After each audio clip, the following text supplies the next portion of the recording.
nunca podemos dar nosotros por obvio que necesitamos al Espíritu Santo. Siempre necesitamos su asistencia, siempre necesitamos su dirección. Algo que compartía nuestro hermano Cristóbal es algo muy recurrente.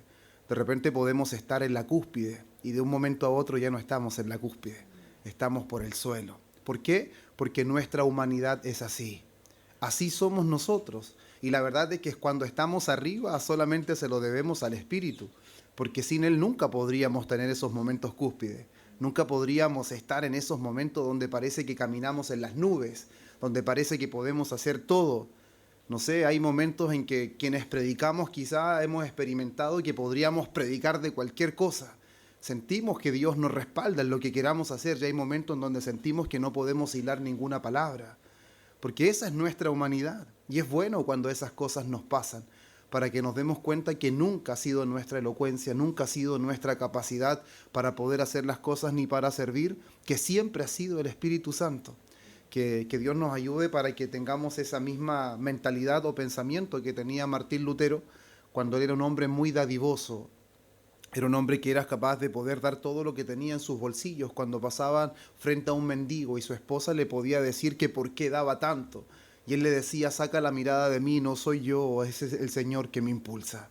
Es Él el que me lleva a dar, porque yo jamás podría hacerlo por mi propia cuenta. Si algo Lutero hacía era siempre atribuirle todas las buenas obras, todo lo que él podía hacer, que parecía digno de ser elogiado, siempre se lo atribuía al Espíritu Santo. Así que Dios de paz nos ayude, hermanos, a todos nosotros y podamos ahora compartir la palabra que Dios tiene preparada para nosotros, que va a estar en Juan, capítulo 15. Vamos a leer del versículo 1 hasta el versículo 8. Y también la predicación de hoy día también va a estar bastante relacionada, hermanos, con Gálatas, capítulo 5, del versículo 16 al 25.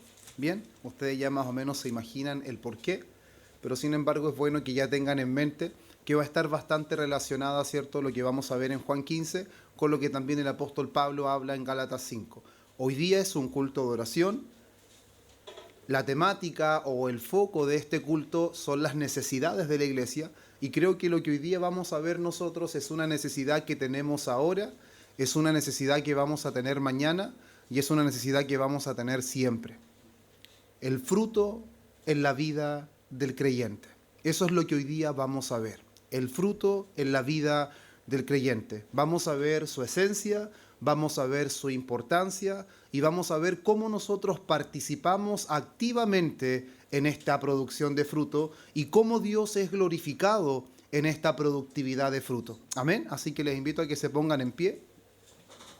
Vamos a leer Juan 15 del versículo 1 al versículo 8 en el nombre de nuestro Señor Jesús y dice así: Yo soy la vid verdadera y mi Padre es el labrador.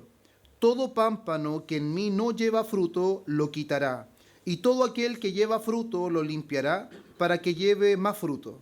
Ya vosotros estáis limpios por la palabra que os he hablado.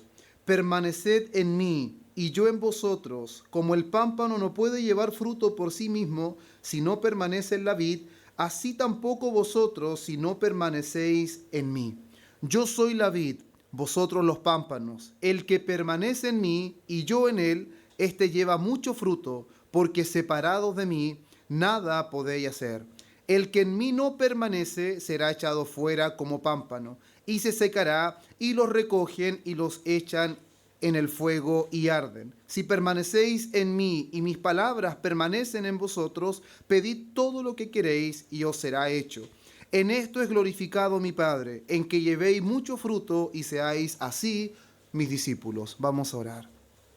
Padre eterno, en el nombre precioso de nuestro Señor Jesucristo, Dios mío, si algo ruego en esta tarde, Dios mío, es la asistencia de tu Espíritu. Dios mío, para que esta palabra que ha sido leída, Dios, en medio nuestro, pueda penetrar, Señor, nuestros corazones. pueda, Dios mío, gobernar nuestras mentes. Que esta palabra, Señor, corra y sea glorificada en nosotros en esta hora, que somos tu pueblo, Señor, somos tus hijos. Somos, Dios mío, aquel pueblo que ha sido comprado a precio de sangre. Somos aquel pueblo que en otro tiempo, Dios mío, no era pueblo. Somos aquellos que en otro tiempo no habíamos alcanzado misericordia, pero hemos alcanzado ahora misericordia en Cristo. Y Señor, anhelamos, Dios mío, que este tiempo que usted nos permite sea un tiempo de provecho, sea un tiempo fructífero, que nuestro corazón, Dios mío, pueda abrazar estas cosas que usted nos permite, este tiempo de oración, este tiempo de cánticos y sobre todo este tiempo de ser expuesto a tu palabra, Señor. ¿Cuánto necesitamos ser alimentados? ¿Cuántas veces, Dios mío, hemos estado debilitados? ¿Cuántas veces nos hemos sentido enfermos espiritualmente? ¿Cuántas veces hemos experimentado, Señor, que somos infructíferos? ¿Cuántas veces nos hemos sentido insatisfechos con lo que ha pasado en nuestra vida? Pero sin embargo te damos gracias porque a pesar de todo tú estás en medio nuestro y tú nos has bendecido, Señor, con tu espíritu, y ese espíritu en esta hora haga eficaz esta palabra en nuestros corazones, porque te lo pedimos en el nombre de Cristo. Amén y amén. Pueden tomar su asiento. Una de las cosas que nosotros podemos encontrar con facilidad cuando leemos las Escrituras es que la Biblia usa muchas analogías para describir la relación que Dios tiene con su pueblo. Y si bien por temas de tiempo no vamos a alcanzar a ver cada libro, cada capítulo y cada versículo, pero sin embargo nosotros en varios lugares podemos encontrar, por ejemplo, que cuando se habla de Dios, se habla de que Él es el Padre. Al mismo tiempo, cuando se habla de su pueblo, podemos ver que ellos son sus hijos. También nosotros vemos cómo Dios es el creador y su pueblo son sus criaturas. O vemos cómo Él es el constructor y cómo su pueblo es el edificio. Vemos nosotros cómo Cristo es el esposo y su pueblo es la esposa. O cómo Cristo es la cabeza y su pueblo es su cuerpo. Sin embargo, cuando llegamos nosotros ahora a Juan 15, nosotros vemos una vez más la relación vital de los creyentes con Jesucristo, pero sin embargo ahora a través de una analogía distinta, pero que es bastante conocida por nosotros. Y podemos ver claramente cómo las ramas dependen completamente de la vid. Nosotros en este texto, en estos versículos que Jesús está hablando a sus discípulos en el aposento alto, es importante que nosotros consideremos el contexto. Jesús está en el aposento alto un día antes de su muerte. Se encuentra con los hombres que han caminado con Él, que han servido con Él, que han comido con Él, que han dormido con Él. Sin embargo, a pesar de que todos ellos hayan pasado por esta unidad con Él, exterior o superficial, sin embargo, no todos ellos han tenido una unidad espiritual con Cristo. A pesar de que externamente se pueda ver que son uno con Él, porque han estado presentes en todo su ministerio, los han visto caminar con Él, hacer milagros con Él, pero sin embargo Jesús va a dejar en manifiesto que la unidad con Él es algo diferente a lo que nosotros podemos pensar. Que la unidad con Cristo es vital a la hora que nosotros hablamos de la relación de los creyentes con Dios. Que en realidad no hay una verdadera relación con Dios a menos que estemos en Cristo. Y que tampoco hay verdadero fruto a menos que nosotros estemos unidos a Cristo. Por eso es muy importante cuando nosotros vemos cómo las ramas o los pámpanos dependen completamente de la vid para su vida, para el sustento, para el crecimiento y para el fruto. El pámpano o la rama no depende de sí misma para nada de esto. La rama no puede tener vida fuera de la vid. La rama no puede crecer fuera de la vid. La rama no tiene ningún tipo de nutriente fuera de la vid y tampoco puede dar fruto si no permanece en la vid.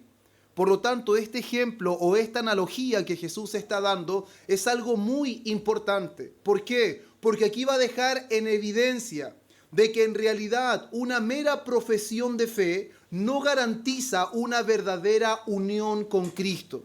Y una de las cosas más importantes en la vida del creyente es su unión con Cristo. Porque su unión con Cristo es lo que resulta en vida espiritual. Es su unión con Cristo lo que le permite gozar del perdón de los pecados. Nunca nos olvidemos nosotros que para poder presentarnos delante de Dios necesitamos perfecta justicia.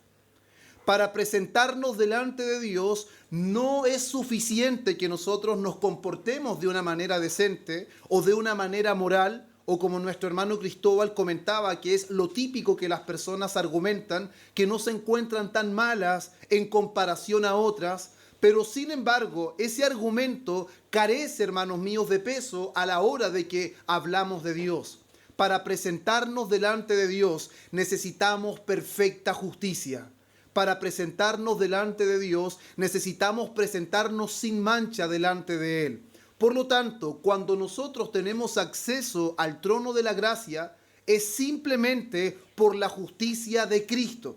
Eso nunca debe perderse de vista, porque o si no, en algún momento nosotros podemos pensar que lo que conseguimos en este camino, lo que alcanzamos en este camino, es en base a lo que nosotros hemos conseguido en este camino.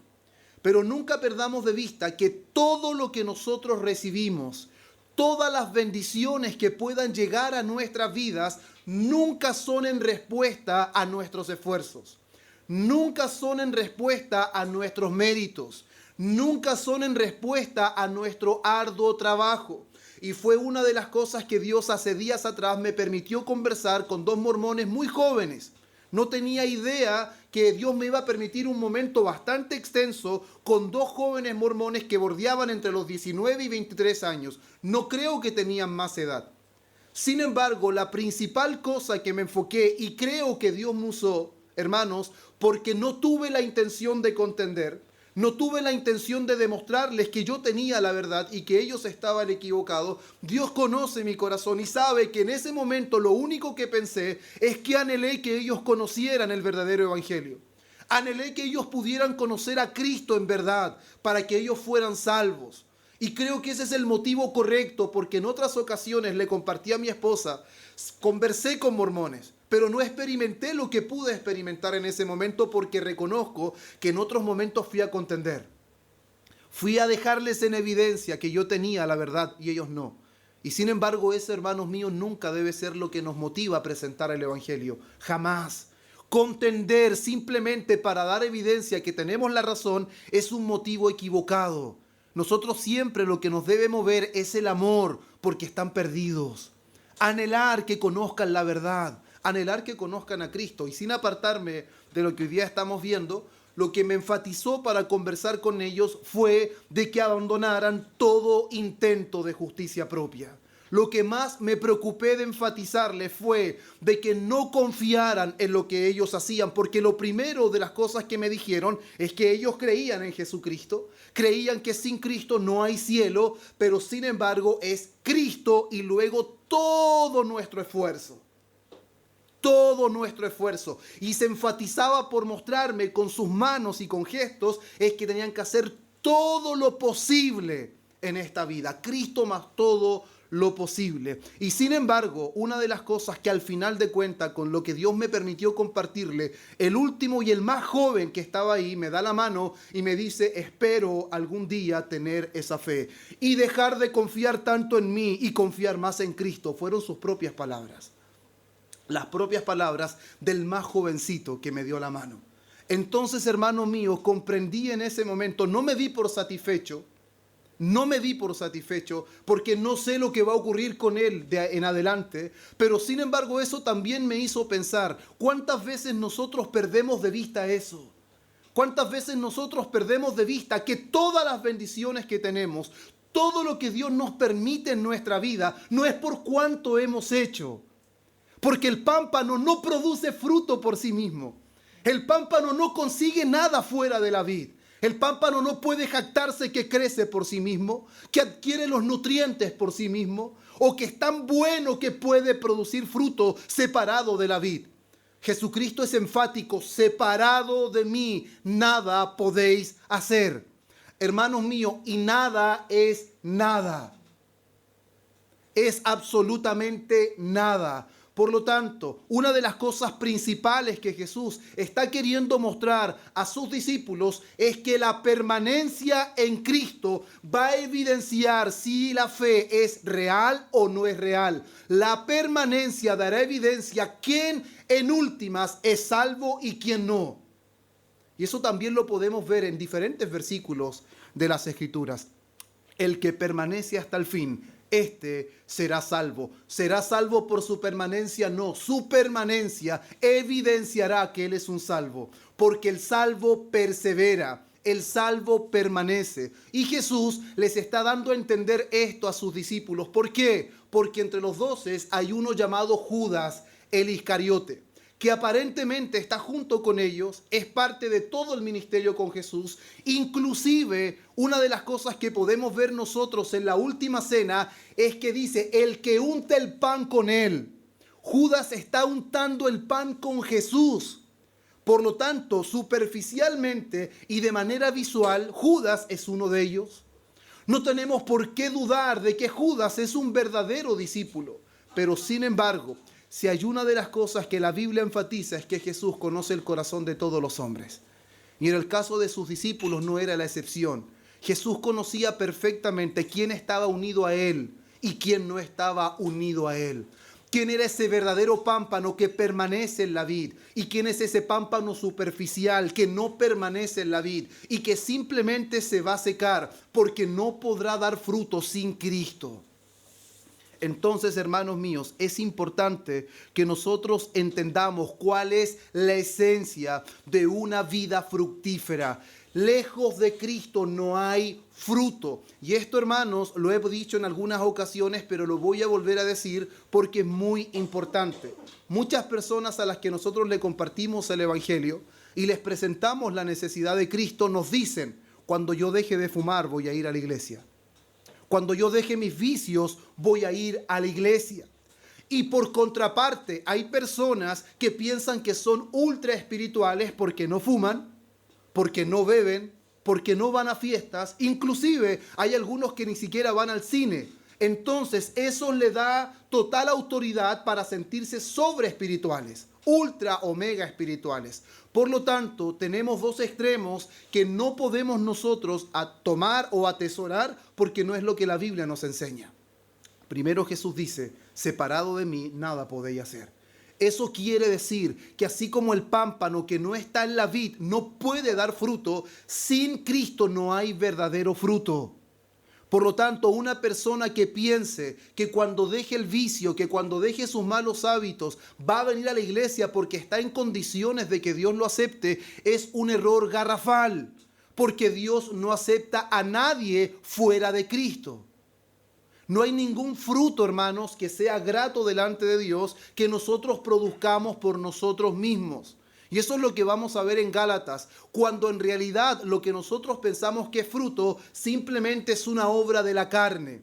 Porque normalmente todo lo que aparentemente es bueno está cargado de egoísmo, está cargado de egocentrismo, está cargado de egolatría. Normalmente todo gira en torno a nosotros.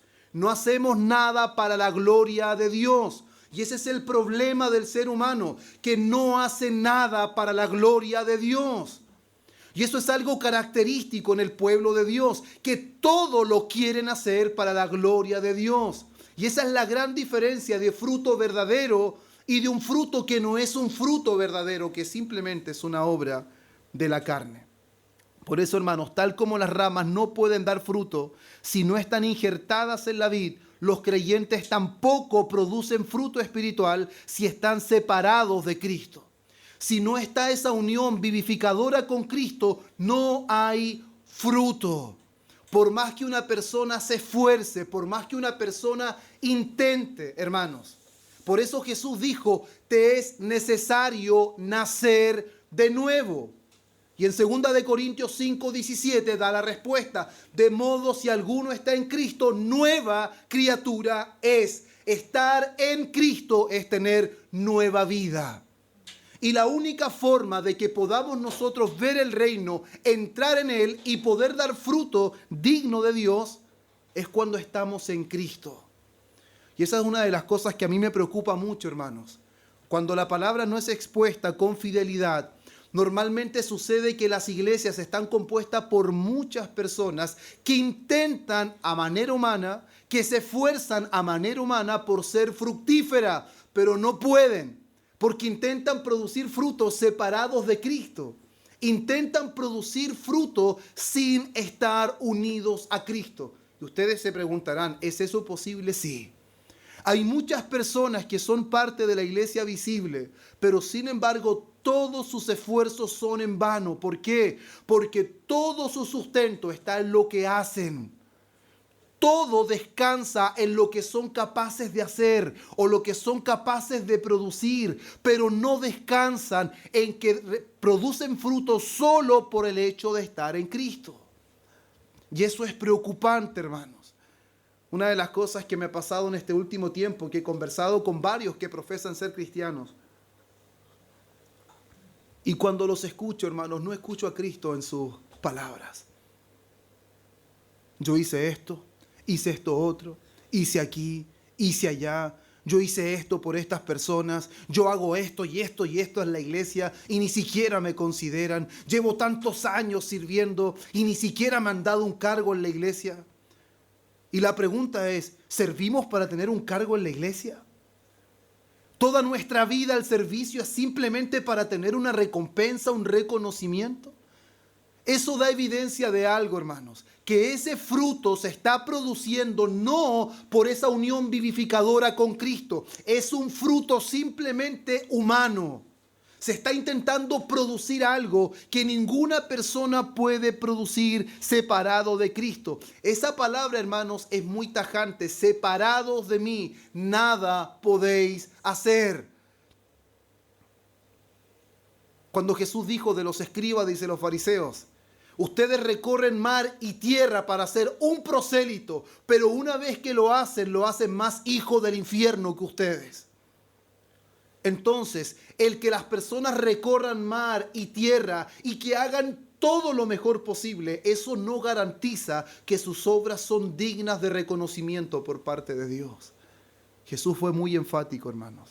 Es la unión con Cristo que le permite al creyente dar fruto verdadero.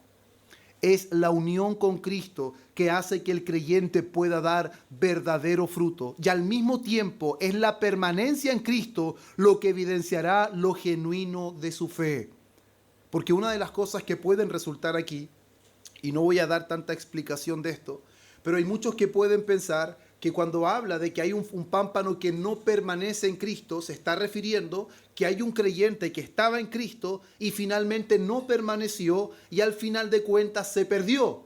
Y eso puede dar paso a creer que la salvación al final de cuentas se puede perder, porque el pámpano estaba en la vid, finalmente no fue capaz de permanecer y al final de cuentas fue quitado porque no dio fruto. Eso está muy lejos de ser lo que Jesús está enseñando, porque esta analogía la está entregando por causa de sus discípulos. Y así como habían 11 que estaban unidos a Él espiritualmente por la fe, había uno que no estaba unido a Él. Y este ejemplo daba evidencia que a pesar de que superficialmente o externamente los ojos de todos vieran que Él era uno de los discípulos, al final de cuentas eso no era así.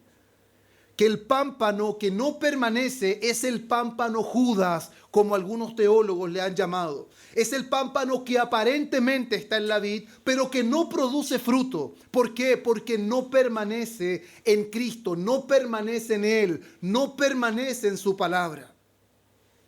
Entonces eso da evidencia, al final de cuentas, que la permanencia en Cristo da evidencia de la verdadera salvación. El que no permanece en Cristo da evidencia de que no ha conocido la salvación. Y eso es muy importante porque a lo largo del camino no solamente los 12 discípulos evidenciarán eso. Muchas personas que caminaban cerca de Jesús en un momento determinado desertaron. Muchas personas abandonaron el camino. Cuando finalmente algunas cosas se pusieron cuesta arriba, finalmente no estuvieron dispuestos a seguir con Jesús. Por lo tanto, hermanos, la esencia de una vida fructífera es la unión con Cristo. La esencia de un verdadero fruto en la vida del creyente es nuestra unión con Cristo. El único fruto o los frutos que glorifican a nuestro Padre es aquellos que son producidos por nuestra unión con Cristo. Cristo es la fuente de todo fruto en la vida del creyente. Y si ustedes se dan cuenta, cuando un creyente es fructífero, ¿quién se lleva la gloria? ¿Quién se lleva la gloria, hermanos? Es el Padre a través de Cristo que es glorificado. Porque cuando nosotros somos fructíferos, lo que nosotros estamos dando evidencia es cómo Cristo se está formando en nosotros. Nosotros mostramos a Cristo cuando somos fructíferos, y cuando Cristo es visto, el Padre es glorificado. Por eso es muy importante la aseveración que hace Jesús de que Él es la vid verdadera. ¿Por qué? Cuando nosotros vamos a la Escritura, nos damos cuenta que la vid se había hecho referencia al Israel como nación. Por lo tanto, Israel como nación era la fuente por la cual Dios derramaba su bendición a las demás naciones, o cómo Dios podía propagar el mensaje de salvación a las demás naciones. Pero sin embargo, la Biblia es enfática en mostrar cómo Israel falló, cómo Israel fracasó en dar fruto. De hecho, Salmos 88 dice: hiciste venir una vid de Egipto, echaste las naciones y las plantaste. Hablando de cómo Israel era esa vid que Dios trató por mucho tiempo, hermanos, con Israel como nación. En Jeremías 2:21 dice: te planté de vid escogida, simiente verdadera toda ella. Eso muestra, hermanos, cómo Israel era el canal mediante el cual las bendiciones del pacto de Dios fluían para el mundo. Pero sin embargo, Israel demostró ser infiel. Israel demostró ser infructuosa. Y al mismo tiempo, uno de los ejemplos mayores que podemos ver nosotros es cómo Dios se expresa de esta viña en Isaías capítulo 5, del versículo 1 al 7, cuando dice: ahora cantaré por mi amado el cantar de mi amado a su viña. Tenía mi amado una viña en una ladera fértil. Le había cercado y despedregado y plantado de vides escogidas. Había edificado en medio de ella una torre y hecho también en ella un lagar. Y esperaba que diese uvas, y dio uvas silvestres. Ahora pues, vecinos de Jerusalén y varones de Judá, juzgad ahora entre mí mi viña. ¿Qué más se podía hacer a mi viña que yo no haya hecho por ella? ¿Cómo esperando yo que diese uvas ha dado uvas silvestres?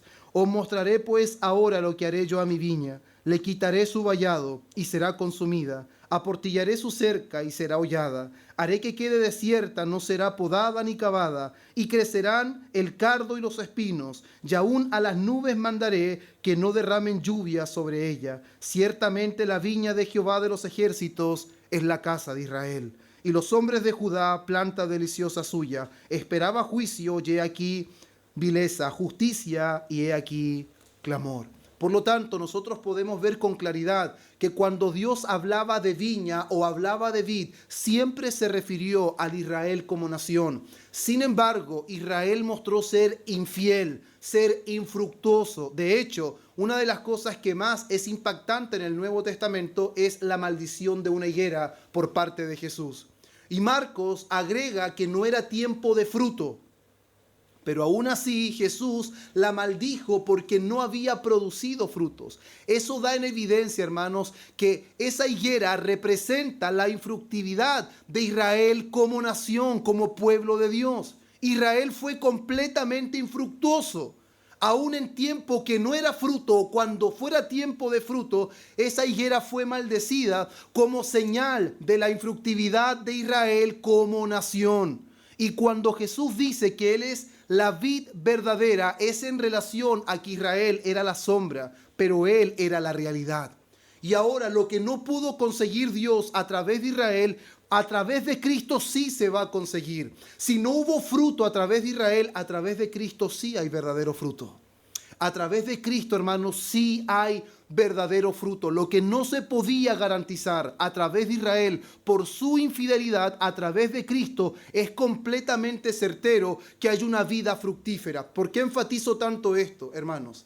Porque así como una persona que no está en Cristo es imposible que produzca fruto, al mismo tiempo una persona que sí está en Cristo, es imposible que no produzca fruto. Así como Israel fue infructífera y fue infiel y totalmente opuesta a lo que Dios quería hacer a través de ella, Isaías 5 representa todo lo que Dios hizo para que Israel pudiera dar el fruto que Dios esperaba. Pero sin embargo, a pesar de todo el trabajo, a pesar de todo lo que Dios hizo, Israel no cumplió el propósito de Dios. Pero sin embargo, hay una gran diferencia, porque la vid verdadera es Cristo. Y cuando nosotros afirmamos estar en Cristo y no damos fruto, hermanos, es una tremenda contradicción. Es algo, hermanos, totalmente inconsecuente. Así como Israel fracasó en dar fruto, en Cristo es imposible que una persona no dé fruto. Por eso cuando él también cuenta la parábola del sembrador, que está en diferentes evangelios, él menciona que cuando la semilla es sembrada hay 4 tipos de tierras. Y una de las cosas que nosotros podemos ver es que hay 3 tierras que normalmente en el principio parece dar fruto, pero sin embargo diferentes cosas altercan con ese fruto y finalmente eso perece. Sea pedregales, sea espinos, sea lo que sea, hermanos, finalmente solamente una de 4 es una tierra fructífera. Y esa es llamada la buena tierra. Y una de las cosas que es más impresionante, y que no recuerdo si lo he dicho aquí, pero sin embargo que me causó más trabajo en mis tiempos de poder conocer, hacer una exégesis, una interpretación correcta del texto, fue entender por qué, a qué se refería cuando dice al 30, al 60 y al 100 por 1. Me costó arduo trabajo poder comprender eso y lo reconozco. Y una de las cosas que pude entender a lo que se refería es que en Israel cuando se cultiva o cuando hay producción, la mejor cosecha es al 7 por 1. Eso significa que planto 1 y cosecho 7. Esa era una gran cosecha. Y Jesús está diciendo que cuando la palabra, la semilla cae en buena tierra, el fruto es al 30, al 60 y al 100 por 1. ¿Eso qué es lo que está diciendo, hermanos?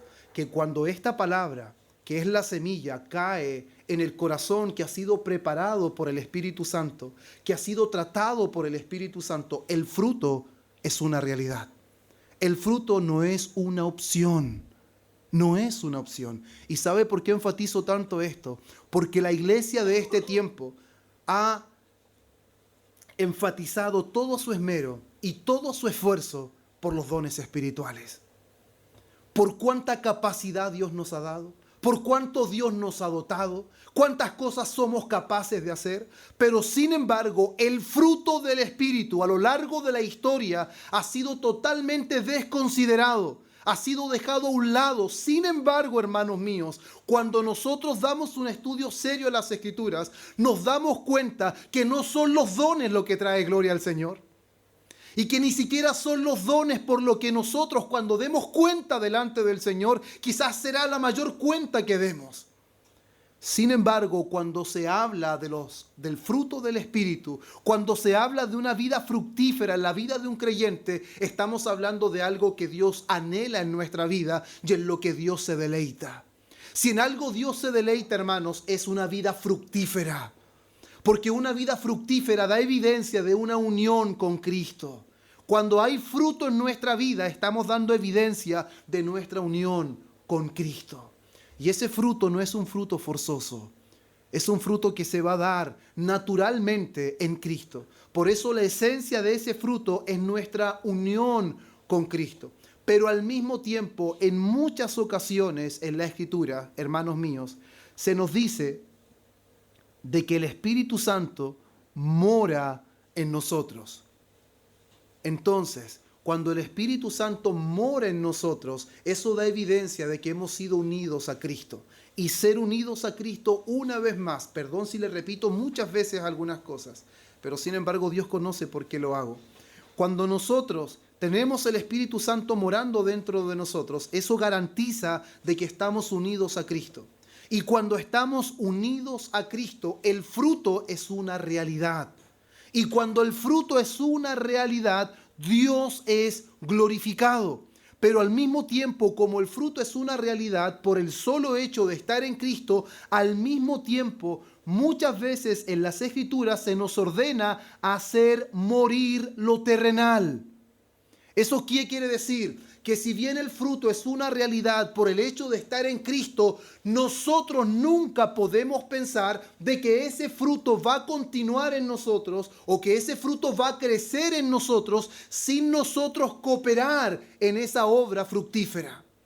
La palabra nos invita o nos ordena a hacer morir lo terrenal en Colosenses 3, versículos 5 al 7. Al mismo tiempo, Romanos 6, versículos 12 al 13, nos dice: no reine pues el pecado en vuestros cuerpos. Que no reine significa no le permitamos gobernar. Esa orden no es al Espíritu, esa orden es para nosotros. Romanos capítulo 8, versículo 13 dice: haced morir las obras de la carne por el Espíritu. Hermanos míos, y yo estoy seguro de una cosa, y al igual como un pastor compartía en un momento determinado con varias personas que estaban en ese auditorio, él decía: si yo les hago levantar la mano en este momento, pero no les voy a hacer que la levanten, solo es una suposición, y les preguntara cuántos están insatisfechos con su vida espiritual y cuántos creen que en realidad los cambios que ven en su vida no son los cambios que deberían hacer, estoy seguro que todos levantarían la mano. Y si alguno no le levanta, dijo: ese es el que está peor de todos, porque piensa que ya está completo, piensa que no hay nada que mejorar. Pero sin embargo, hermanos, nosotros debemos ser honestos con nosotros mismos principalmente. Porque el servicio primordialmente que entregamos no es para los hermanos, es para Dios. Y lo que nosotros buscamos no es el reconocimiento de los hermanos, sino que buscamos que Dios sea glorificado. Y la única forma en que Dios sea glorificado es que nuestra vida sea fructífera. Y nuestra vida es fructífera solo por causa de Cristo, solo por nuestra unión con Él. Que nunca nuestra mirada, hermanos, se desenfoque de eso, que nunca nos ocurra eso. Porque de verdad que al momento que nos apartemos de eso y pensemos de que nuestro fruto que estamos produciendo es simplemente el hacer y el hacer cosas, y nos desviamos de que el verdadero fruto es cuando Cristo es replicado en nosotros. Cuando cada vez que pasa somos más y más como Cristo. Hermanos, ¿o acaso nosotros creemos que Dios es glorificado por todo lo que nos esforzamos? ¿O pensamos que Dios recibe gloria porque caminamos y porque no nos faltamos a ningún culto? Hermanos, cada vez que nosotros no faltamos a un culto, Él viene para nosotros. Cuando nosotros leemos las Escrituras, no es un fruto en que Dios es glorificado, Él viene para nosotros. Cuando Dios es glorificado es cuando a través del culto, a través de la predicación, a través de la oración, Cristo es formado en nosotros. Ahí Dios es glorificado. Cuando Cristo es visto en nuestra vida, Dios recibe gloria. Cuando Cristo en realidad es formado en nuestro carácter, es cuando Dios se deleita en nosotros. No podemos pensar que es algo que Dios no anhela, hermanos. Pero sin embargo, lamentablemente, el énfasis mayor de este tiempo es los dones. Pero sin embargo, muy pocas personas enfatizan la importancia de una vida fructífera. ¿Cuánta importancia le damos nosotros en nuestro día tras día, hermanos? ¿Cuánto pensamos en esto en cada momento en que despertamos en la mañana? Señor, necesito ser fructífero. Señor, necesito que tú seas glorificado en todo lo que haga en este día. ¿Cuánto pensamos en eso? ¿O cuántas veces somos desmedidos en nuestra forma de hablar, hermanos? En nuestra forma de pensar, en las cosas que hacemos, en lo que le dedicamos tiempo, hermanos. Si nosotros en realidad nos enfocáramos en ser fructíferos, les aseguro que partiendo de mí hacia allá, nuestros tiempos serían distintos. Nuestros pensamientos serían diferentes. Nuestra planificación diaria sería muy distinta. Porque el énfasis sería en que Dios reciba la gloria. Y Dios recibe gloria cuando nuestro fruto permanece. Y si algo Dios quiere es que seamos fructíferos. ¿Sabe por qué? Porque al que lleva fruto Dios lo limpia. ¿Para qué? Para que lleve más fruto. Entonces no es como que Dios se conforma con algo. Si está produciendo fruto, no diga: oh hermano, he alcanzado la cúspide de fruto. No. Cuando usted planta un árbol frutal, Usted lo único que quiere es que ese árbol crezca. ¿Para qué? Para que le dé sombra, no, para que le dé fruto. Hermanos, Jesús dijo en Mateo 15, versículo 13, toda planta que mi Padre no plantó, Él la va a desarraigar. Cuando Dios plantó nuestras vidas en Cristo, no las plantó para otra cosa más que para dar fruto y que ese fruto permanezca. Él nos plantó en Cristo. Si ustedes supieran, hermanos míos, y si lo saben, se los recuerdo. ¿Cuánto trabajo se invierte en plantar una vid? ¿Y cuánto tiene que trabajar que él la planta para que al cabo de 2 años o 3 años pueda dar fruto? Pero sin embargo, no es el primer fruto el que da el mejor de todos. Mientras más esa vid pasa el tiempo y va madurando, esa vid se va enraizando cada vez más a la tierra. Esa vid cada vez más sabe nutrirse mejor de los carbohidratos. Y cada vez su fruto, hermanos, es de mejor calidad. Y sabe, una de las cosas que me causó mucha atención es que mientras más madura es la vid produce menos hojas y produce más fruto. ¿Sabe lo que significa eso? Que el crecimiento en nuestras vidas espiritualmente es vital a la hora de producir frutos. Cuando somos inmaduros, producimos más hojas y el fruto muchas veces no es visible. Y cuando maduramos, ya sabemos nutrirnos de mejor manera. Sabemos hacer las cosas de una manera distinta, no por nosotros mismos, en dependencia del Espíritu Santo. Por eso el apóstol Pablo en Gálatas 5, como les decía, comienza con estas palabras en el versículo 16. Digo pues, andad en el Espíritu y no satisfagáis los deseos de la carne. Esta es una ordenanza apostólica. Andad en el Espíritu. Y andad en el Espíritu es totalmente contrario a satisfacer los deseos de la carne. Por eso, hermanos míos, lo que él habla aquí de las obras de la carne y del fruto del Espíritu es un contraste. Las obras de la carne están opuestas al fruto del Espíritu. No se parecen en absolutamente nada. O estamos en la carne o andamos en el Espíritu. No se puede andar al medio.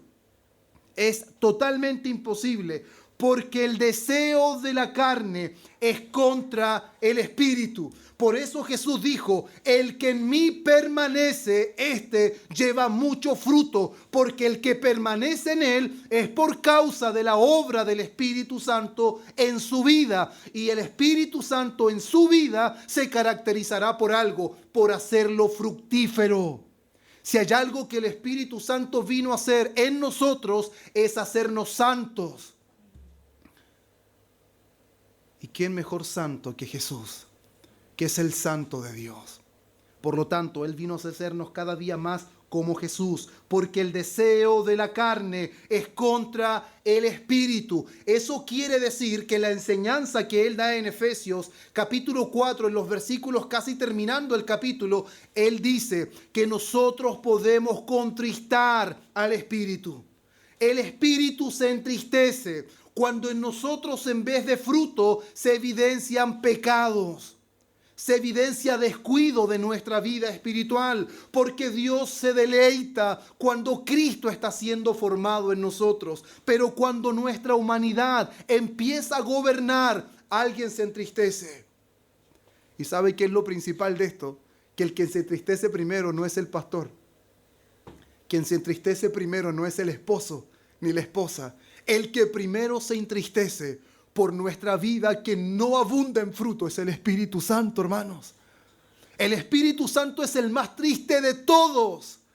Cuando nosotros no enfatizamos una vida fructífera, cuando nos preocupamos por otros asuntos y descuidamos ese fruto que tanto deleita a Dios, ese fruto que tanta gloria le trae a Dios, lo descuidamos. El primero en entristecerse es el Espíritu Santo. Porque el deseo de la carne es contra el Espíritu y el Espíritu es contra la carne. Y estos se oponen entre sí para que no hagáis lo que quisiereis. Y escuchen esto. Pero si sois guiados por el Espíritu, no estáis bajo la ley. Eso quiere decir que ya no se enseñorea de nosotros el pecado. El pecado no debería ser imperante ni gobernar nuestras vidas. ¿Por qué? Porque ahora somos guiados por el Espíritu Santo. Eso quiere decir que nunca vamos a fracasar en nada. Eso quiere decir que nunca vamos a fallar. Eso quiere decir que nunca vamos a sentirnos mal porque no hicimos lo que debíamos hacer. No, hermanos, porque el apóstol Pablo también dice que todos los que son guiados por el Espíritu de Dios, estos son hijos de Dios. Y el Espíritu Santo es el que nos guía a arrepentirnos cuando pecamos. En eso también damos evidencia de nuestra permanencia en Cristo, cuando pecamos y reconocemos que no estamos dando el fruto que deberíamos dar, no porque no estamos en Cristo, sino porque no hemos enfatizado lo importante. Le hemos dado importancia a lo que no es relevante y hemos dejado a un lado en lo que es más importante en nuestra vida. No me imagino un agricultor plantando árboles simplemente para mejorar el entorno. No me lo imagino, hermanos. No me imagino esas personas que se ganan la vida con el fruto que producen los árboles, esperando que el árbol simplemente produzca lindas hojas. Y yo creo que Dios, hermanos, no es menor que esos agricultores. Si Dios nos plantó en Cristo, es para que mostremos a Cristo. Si Dios nos plantó en Cristo y nos dio su Espíritu, es para que Él sea visto en nuestras vidas, en todo sentido de la palabra. Por eso, permanecer en Cristo, en el sentido más amplio de la palabra, significa preocuparse de ser fructífero todos nuestros días de la vida. No es un conformismo, ya soy cristiano, yo oro de vez en cuando, leo las escrituras, he crecido en conocimiento. No, eso es un conformismo. Si hay algo que vemos en la escritura, es un constante anhelo de Dios, expresado por los apóstoles, de que crezcamos en el conocimiento de nuestro Señor Jesucristo, que crezcamos en una vida fructífera. Efesios capítulo 4, cuando el apóstol Pablo menciona de que ya no seamos niños fluctuantes, de que crezcamos en todo en nuestro Señor Jesucristo. Y en el versículo 13, cuando dice, sino que siguiendo la verdad en amor, crezcamos en todo en aquel que es la cabeza, esto es Cristo. Mire lo que dice Colosenses 1:10, para que andéis como es digno del Señor, agradándole en todo, llevando fruto en toda buena obra y creciendo en el conocimiento de Dios. ¿Se dan cuenta cómo le podemos agradar a Dios? Llevando fruto y creciendo en el conocimiento de nuestro Señor. Es como podemos dar más fruto. Primera de Tesalonicenses 3:12. Y el Señor os haga crecer y abundar en amor. ¿Cuál es el primer fruto del Espíritu que menciona Gálatas? Amor. Y abundar en amor para con otros y para con todos, como también lo hacemos nosotros para con vosotros. Primera de Pedro 2:2. Desead como niños recién nacidos la leche espiritual no adulterada, para que por ella crezcáis para salvación. Hermanos, es un énfasis muy grande de lo que Dios da a través de los apóstoles para que nosotros crezcamos, para que seamos fructíferos, para que Él sea glorificado. Porque si en algo Dios se deleita, si en algo es glorificado mi Padre, palabras de Cristo, es en que llevéis mucho fruto. ¿Y cuál es ese fruto que producimos? Es a Cristo, hermanos. No hay mayor, hermanos, crecimiento en la vida de un creyente. No debería haber un mayor objetivo de que Cristo sea formado en nosotros. La pregunta ¿es ese nuestro objetivo hoy? ¿Que el carácter de Cristo sea nuestro carácter? Una de las cosas que nosotros siempre nos preguntamos en una situación difícil, ¿qué haría Cristo en mi lugar? ¿O no? ¿Qué diría Cristo en mi lugar? Pero sin embargo, una de las cosas que deberíamos aprender es que el Espíritu Santo quiere que nosotros hagamos lo que haría Cristo. Y el Espíritu Santo está en nosotros para capacitarnos, para decir lo que diría Cristo, para pensar lo que pensaría Cristo y para actuar como actuaría Cristo. Para eso el Espíritu está en nuestras vidas, hermanos. Él nos capacita y nos hace dar fruto y que ese fruto permanezca. Mire lo que dice, versículo 19. Y manifiestas son las obras de la carne, que son adulterio, fornicación, inmundicia, lascivia, idolatría, hechicerías, enemistades, pleitos, celos, iras, contiendas, disensiones, herejías, envidias, homicidios, borracheras, orgías y cosas semejantes a estas, acerca de las cuales os amonesto, como ya os lo he dicho antes, que los que practican tales cosas no heredarán el reino de Dios. Hermanos, esta es una de las afirmaciones más terribles del apóstol Pablo, porque todos los que viven con una vida como esta no van a entrar al reino de los cielos. Y no entrar al reino es sinónimo de condenación. Todos aquellos que practican este tipo de vida, todos aquellos que se identifican con esta vida, son personas que estarán fuera del reino de Dios.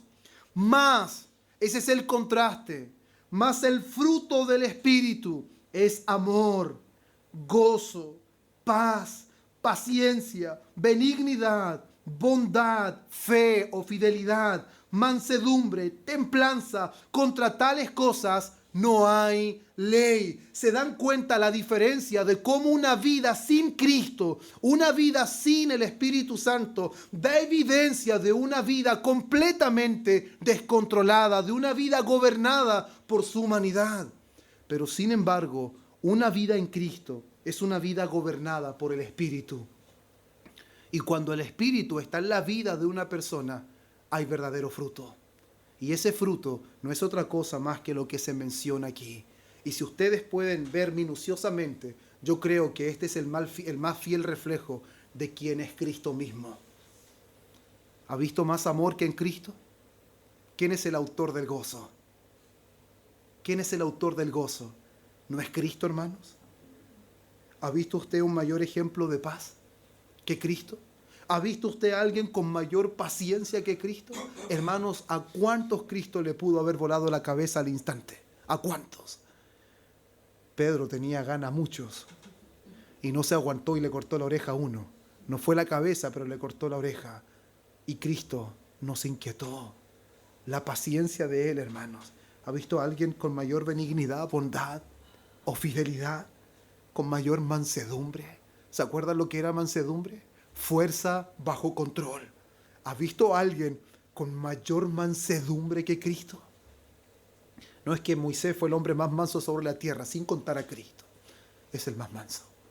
Pero aún él se airó y pecó. Pero Cristo nunca pecó. Él siempre tuvo bajo control toda su fuerza, todo su poder. Templanza, contra tales cosas no hay ley.